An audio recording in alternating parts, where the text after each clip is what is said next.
إن شاء الله طبعا، لأن هاي المنتخب الكل يفتخر به. الشيء الوحيد اللي باقي للعراقيين حتى يفرحون به هو الرياضة، كرة القدم.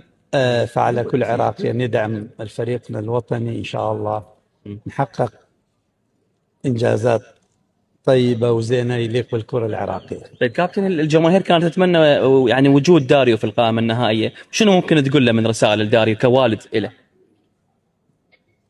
والله طبعا الكل كان يتمنى، واحنا من الناس اللي كنا نتمنى ان يكون. طبعا كل واحد يتمنى ابنه يكون موجود، وابني يستاهل يكون متواجد، بس هاي قرارات المدرب. واحنا لازم نحترم قرارات المدرب، شنو اللي يدور بباله بيا طريقه. ليش؟ لان هو المفروض ارنولد من احد المعجبين بي، وحاول كذا مرة، أو خلال تليفون، خلال فيديو تليفون. بس هو هذا قرارات المدرب، لازم نحترم قرارات المدرب. إن شاء الله ما يأثر على قراره يعني.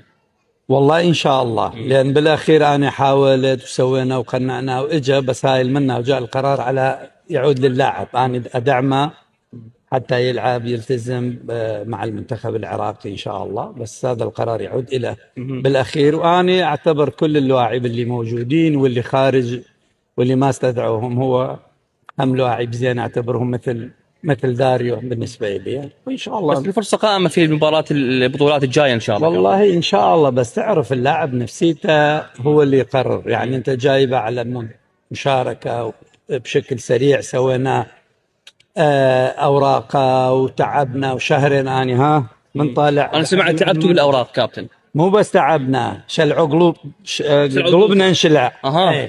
لحد ما سوينا تعب وهوسه وروحه. كان يتوقع هو يكون بالقائمة النهائية؟ طبعا هو يتوقع، وأنا من المتوقعين 100%. بس شنو صار؟ هذا اللي يعود للمدرب. إن شاء الله يكون قرارات المدرب، فما أدري شو. طيب كابتن، سؤال أخير. كان هناك حديث البارحة بمواقع التواصل الاجتماعي، تصريح ممكن نسب لك، هل أنت تنفي هذا التصريح أو تأكده؟ شنو اللي صاير يعني؟ كل التصاريح اللي يطلع ما دام ما طلع مني صوت وصورة، هاي التصاريح كل واحد يحكي بالصحافة، كل واحد يحكي سوشيال ميديا أو بالإنستغرام، كل واحد حسب تصريحاته، مع احترامي للكل. أنا الحكي اللي إذا ما يطلع مني صورة وصوت مثل هسه يعني مو صحيح يعني.